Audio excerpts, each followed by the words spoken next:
All right, hello everybody. This is the CYU Origins of the Cold War. So I know this is a little different from what we've done in the past, but what you're going to do here is you'll see there's four vocabulary words at the top, right? Containment, Truman Doctrine, Berlin Airlift, and NATO. So what you're going to do is look at both of these causes here, where it says cause Soviet action, and then it has some information, right?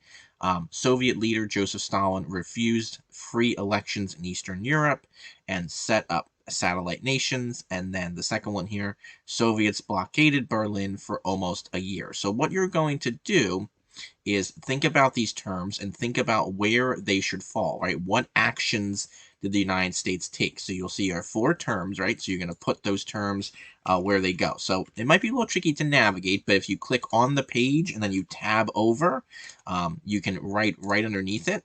Okay, so you see I get my number one there once I do that, and then I can type, right? So you do. So you see I can type there like that. And then you're just going to put, again, the actions that the U.S. took in response to those events. I'm not worried about the order. You don't have to do them in the correct order, like which event happened first.